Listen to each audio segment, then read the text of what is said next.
All right, we're live. You may need to come off mute, Lawrence. Okay. Good morning, everybody. This is December 16. And today, of course, as always, the slaughterhouse of failure is not in our destiny. Augmendina. You've got to keep that in mind. So today's the end of the year. And Dan and I were talking about, looking back over the year and some of the things we need to revisit periodically, daily. The law of giving and receiving. So I'd like to just start by saying, were we a good giver? Were we? Did we really give of our time, of ourselves, were we a good giver? Were we a good receiver? How was the intention of what we gave? That's important too. Were we authentic to ourselves? Were we just interested in a financial result or genuine interest in the person we were addressing? Because we do things for monetary reasons, or we do things obviously we do things because we've got a business, but we also have to be authentic and think about the intention with which we give. Did we cultivate a relationship because we cared or because it was expedient? Did we really enrich someone's life? Did we really help someone progress anywhere in their lives? We feel satisfied who we are. At the end of each day, we talk about firing ourselves for our performance. Well, at the end of each year, I would say, was I a generous giver? Was I a good giver? Were my intentions noble or just monetary? So to be a generous giver, it's also necessary to be a generous receiver, a gracious receiver, should I say. So more than the material gift, the emotion exchange is what is important for both. It's an emotional exchange. Dan? Giving and receiving can be super powerful. Yeah. And we're coming into the holidays, and we usually associate Christmas with giving, but we don't really think too much about the receiving aspect of it. And there's a great quote from Maya Angelou: when we give cheerfully and accept gratefully, everyone is blessed. You've probably heard the familiar adage that it's better to give than to receive, but is it? Are they equal? Is one better than the other? I think you'd be hard pressed to find somebody that would say otherwise, that it's better to give than to receive. But the act of giving elicits positive response. That's why we associate so many positive feelings with giving and emotions for not only the giver, but also for the receiver. So it's one of the most important exchanges that you can have with someone. It creates that sense of community. It creates that sense of purpose. Receiving for me is one of my weak points. And I've said this before on the call.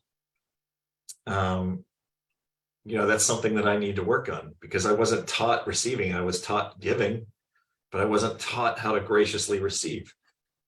Somebody asked for the quote again. The quote is, when we give cheerfully and accept gratefully, everyone is blessed. Maya Angelou. So there's another great quote that I was reading. It's a Deepak Chopra quote. I'm looking for it right now.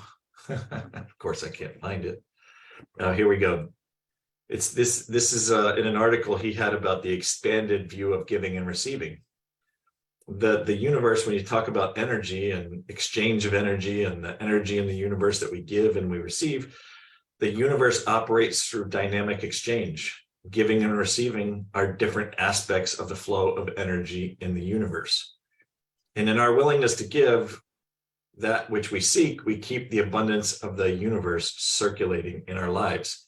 So it's a constant exchange of giving and receiving. So giving can elicit all of these positive reactions, all of these positive feelings among ourselves. But I want everybody to think about not only what you're giving, but when you're given something, what you can give back to the giver by how you receive and how you react when you receive something from somebody, whether it's monetary, whether it's a present, whether it's time, whatever that is. We can have almost a bigger influence on somebody with how we choose to receive. So I want everybody to think about during that during the holidays and moving into the new year. How are your reactions to what you're being given affecting the other person? Dan, you just said something that is so to the core for me also. I was never taught to be a gracious receiver. And I get embarrassed, when people give me things or when they do things for me, and I kind of brush it off and I say, it actually is embarrassing for me. I was never taught to be a good receiver. And my wife actually has pointed this out. She said, I do things for you because out of love, and I do things and I give you things out of love, and you never seem to really appreciate them. I appreciate them, but I can't manifest that. I kind of get embarrassed about it. So I've also got to work on that part, and I'm the same kind of thing as you are there. I got to work on that, and we've got to look at the exchange, the satisfaction that we give somebody by being gracious when we receive something. Somebody gives us something, whether it's time or just a compliment, or it doesn't matter, whatever it is. We've got to not only be gracious about it, but we've also got to reciprocate with that emotion with which it was given. Because the intention, people give us stuff, or we give people things, and the intention is there. We've got to have the same graciousness and intention of reciprocity. So I agree with you on that, Dan. It's actually something to work on. Some people are better givers. Some people are better receivers. I've always been jealous of people who were able to receive and do it graciously. There's some people that are really, really good at receiving and really genuine, and their reaction is, out of love and things like that. And that's something that I need to work on. But, ideally this exchange, it should be effortless. When there's a struggle, when you're not good at one or the other, it's really worth examining and figuring out why you're not good at one or the other. What probably wasn't modeled or celebrated as much as the importance of being able to receive. Giving is celebrated a lot more, right? And so the emphasis, Lawrence is talking about it. I have the exact same problem in my life, is that I wasn't taught how to receive, how to be gracious. Not that you necessarily need to be, but I can teach myself that. It's a mindset thing, right? So I just need to change my mindset, and that you really need to start to realize that you can't pour from an empty cup. So you need to fill that cup up with either with that exchange, and it should be effortless. The better you are at receiving, the better you will become at giving, because what that reaction feels like from both sides. So, while you essentially know how to give, there are a couple of tenets of healthy giving, but then we're going to talk about a couple of tenets of healthy receiving. So you really want to be giving from a place of love. You don't want to be giving from a place of, they gave me something, so now I feel like I need to reciprocate and give them something. That's not the proper way to give. You want to be giving from a place of love, of need, and then give without expecting anything in return, which is what I always do. I always say it. I don't want anything in return. But, thinking about this call, the best return I could get is someone's reaction to their receiving, right? And I need to think about it from that perspective. How am I emoting receiving to the person that's giving? And not only about how it feels to be a giver, but how you can make the other person giving feel by receiving properly. Right. Right. So just to finish up on that thought, when you give from a place within yourself out of love, not expecting anything in return, you will never feel like your cup is empty. And that's where we always stress about living in the abundance. If you live in the abundance, then there is no condition. It's an unconditional situation. If you live in the abundance, you live there in that area where everything is abundant and it flows, and there are no expectations, there are no conditions. So when you give of your time, or you give of your of anything, it's without any, reciprocal expectation, expectation of something back. And I think, if we live in that, eventually we'll understand things that automatically happen in the universe. What goes around comes around. We always talk about that. Well, if you live in that abundant world, then you get surprised all the time with acts of kindness and people doing things for you that you don't expect. And that learning how to accept that is something that I think I have to work on too. So the more you dwell in the house of abundance, the better you feel, which ignites a sense of euphoria. There's a feeling of euphoria when you live in that abundance, because everything flows. It's just so much better. And I think the state of mind it's all about that. It's all about mindset. Yeah. When you talk about which one's better, giving or receiving, and you talk about the energy flow state, giving and receiving are both aspects of the same flow of energy in the universe. So they're equal, right? We need, Martin put a great comment in here that you can't be a giver unless there's also a receiver. It takes two. And Michael put in here about, the yin and the yang. They are the yin and the yang in that energy flow state. So, allowing yourself to be a gracious receiver is a humbling experience. And it's truly an act of love, because it offers the giver a chance to give. So, receiving is not about expecting others to give to you because you're more important or deserving.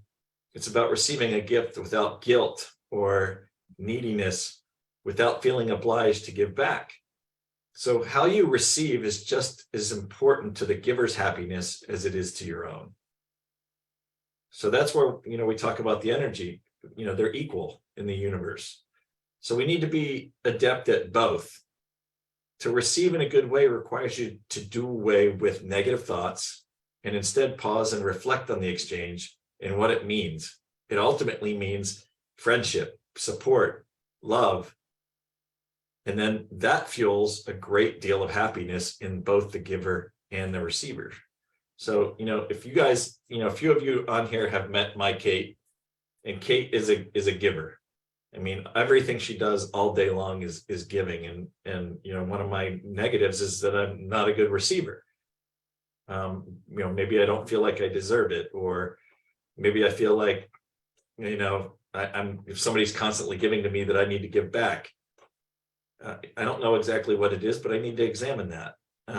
So this holiday, don't just think about the giver and the positive that comes with giving, the positive emotions, the feelings of love. Think about yourself as the receiver and how you can emit the same reaction as the receiver to the giver when it comes from the heart and is genuine. Yeah, I think it's a as Mike put on there, it's a yin and yang thing. It's a balance, and I think it's essential that we come to terms with being able to feel that we've merited something if we receive it, because I've never felt that. I've always kind of like been embarrassed about it. And the strength is in both parts. It's in giving and receiving. And we've got to look back over the years and say, over this year and say, well, how did we do this business? How did we do in this business? One of the things that I've found, and from the last years in this business with everybody, is that we start off as a business and we become friends. I can honestly say that over this year and the last few years, some of the people that I consider to be my best friends are people that I started doing business with in this business, because there's also that personal growth side. And this is all part of personal growth. It's all part of learning who we are and the mindset, and learning and appreciating the people around us and what they're doing for us and what we're doing for them. This is particularly true in this business. We're doing for other people, but they're also doing for us. And I think this is one of the beauties of this business, but it's also beauties of life, where we can have this relationship with the people in our, who we work with and who are in our circle of influence. So I'm extremely grateful for everything and for everybody on this call, and especially for everybody that we work with, because it's enriched my life, and I hope in some way to have enriched somebody else's life.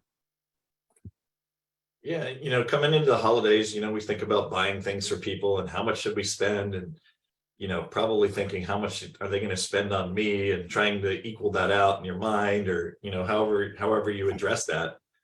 But just remember, it doesn't need to be something of great value. It needs to be something that shows love, that's going to emit a reaction or a response from the receiver, right? And some of those things are things that you're giving from your heart, your time, or you make it yourself, or give something that shows that you spent time and energy thinking about what you were giving, not just giving for the sake of giving. But it can be your time. It can be very simple things. It can be complimenting a stranger, saying a silent prayer for somebody, sending a message of appreciation, a text message or a handwritten note, give a hug, say thank you, give an anonymous gift. That's one of the things that I love to do, is I love to give, pay for somebody's meal, or, somebody's coffee in line at Dunkin' Donuts or Starbucks or something like that, because there's no recognition involved with that. And that makes me feel good, because I'm not doing it for the recognition. Back in the 80s, there was this whole, practice random acts of kindness. Where did that go? You don't see anything about that anymore. Was it a fad? Are people still doing random acts of kindness? Maybe we need to reinstitute that for 2023. What are you doing to impact others in a positive way by what you're giving? But don't forget how you can impact others by how you receive. This random act of kindness, I agree with you. We've got to revitalize that, relive, bring it up again. But I just want to say something. When you said that, it made me laugh, because I was driving somewhere and I stopped at a restaurant to eat, and there was a guy who looked like a pauper. I mean, he looked disheveled and he looked like hell, and he was at a little corner there in the restaurant, and so I was having a good meal. I had all sorts of nice things, and when I finished, I said to the waitress, I said, "Okay, well, look," I said, "whatever that guy's eating, here, I'll pay for it, and also whatever I've eaten, give him that too, and put it on my bill." And she said, "Are you sure you want to do that?" I said, "Yeah, of course." So she turned around and she said to me, "He's the owner of the restaurant." Well, that's even better, because he didn't need it. You look like a bum. That's great. I was expecting you to say that you wanted them to give him your bill. All right, everybody, we've got 7 more minutes till 10 o'clock. Let's open it up for discussion. Anybody have any comments? Our old standby is not here. Jim's not here. What are we going to do? Oh, he is here. Sorry. Hi. Hi, this is Jim Tierce. And with regard to being a gracious receiver, try to get your mind into thinking about the other person, and it's not about you. As in most life, it's not about you. Yep. No, absolutely. And that's a mindset. Some people have that mindset, some people don't, but you can cultivate that mindset. You're right, 100%. If you are not a good receiver, then put yourself in the shoes of the giver and imagine then how you think they would like you to react and like you to behave. And then even if you don't feel that naturally, model it. See how it feels to you. I bet it'll feel great. A great point. I mean, I've actually felt bad about how I've received gifts because people were excited to give them to me, and I wasn't a gracious receiver because it was something that I didn't want or something I wouldn't use, or but that doesn't really matter. It's about the act of giving. It's about they're giving from a place of love, right? And that's what you need to always remember.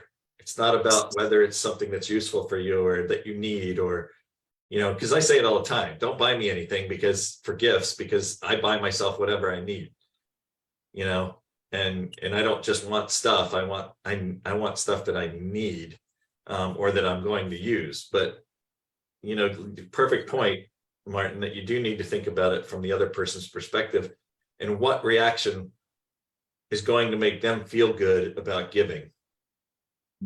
Yeah, but also what Jim said as well, and both what Martin said. Martin, by the way, what you said was exactly what my wife told me today. As I said, I was going to talk about this. But the other thing, Mike, Dan, and to Jim's point, it's not what you need. You may not think you need a cap, but somebody thinks you need a cap, and you've got to accept that. I'm talking for myself too, as graciously and say, well, maybe I needed that. Maybe I didn't even realize that I needed that. Maybe I looked like hell and they thought I might look better with a cap on. Example. So it's not what you need, it's what the other person is doing for you. And it's about the other person. It's about the giver, in this case, to the receiver. And we've got to look at it from their point of view. It's always about them. It's never about us. That's the lesson I think we've got to take. And I just want to let everybody know that the gift that we're giving to everybody on this call this year is that we're not going to do this call next Friday, because it's 2 days before Christmas and everybody's going to have other things to focus on. And we don't want you to feel obligated to get on the call on Friday morning when you're receiving family and getting your last minute gift shopping done. And so we're gonna skip next week, and we're gonna resume on the 28th, I believe it is, it's 29th, whatever the following week is. So that's our gift to you. And I'm gonna blame my inadequacies with receiving on my stepdad, Lawrence. It's obviously genetic. Joe's got a quick question there. Joe? Have you guys ever read the book Five Love Languages? Which one? Joe, you He must be riding on the levee. yeah. Can you hear me? Yeah. Have you ever read the book The Five Love Languages? The 5 love languages. I have not. I need to read that. That's on my list. Yes, for the month of love. But when I believe that if someone has a difficult time receiving gifts, as you mentioned, is a form of love, we have 5 love languages, and you find out what yours is by going to the5lovelanguages.com. And one of those languages is acts of service. So when somebody buys you a hat and you're like, thank you, I needed the hat. They did an act of service for you, even though it might look. The only way to accept the love is to feel worthy of the love. So the first thing we need to do is feel worthy of whatever love is coming towards us, whether it's the idea, the time, the actual object. And the next thing is realize that everybody has a different love language. And then you fill up people's tank or that cup you mentioned based on their particular love language. That's all I wanted to add. Awesome. Thank you. Thanks, Joe. Abby has her hand up. Yes, hi. I'm new to this business. This is my first mindset meeting, so thank you all. I've really been enjoying the conversation and the reminders. I had a couple of just logistical questions. So last week I tried to join the meeting and I never got let into it, so I wasn't sure if it actually happened. Yes, it did. I Okay, think it did happen. There's some weird stuff that's going on with Zoom right now in the last couple of weeks where some people can't get in. They need to sign out and then sign back in. And okay, so it may not have been you. It may have been Zoom. I don't know what it was, but I experienced that just about on a daily basis where people say they can't get into calls. And you okay. can always catch it on the Facebook, The recording. Healthcare Alliance Facebook page. Okay, and then is there anywhere that you would, other than announcing it in the meeting, where you would post like when it is going to be canceled so I can keep up? We do it 52 weeks out of the year. We do it every single week. Okay, So Got this is the first time in 3 years that I've been doing this with Lawrence. We're going to skip a week okay, next week. So All right. that was your reminder. all right, thank you. We'll post something in Healthcare Alliance too. All right, sounds good. Hey, Dan. Oh, can you hear me? This is Jim. Yes. Oh.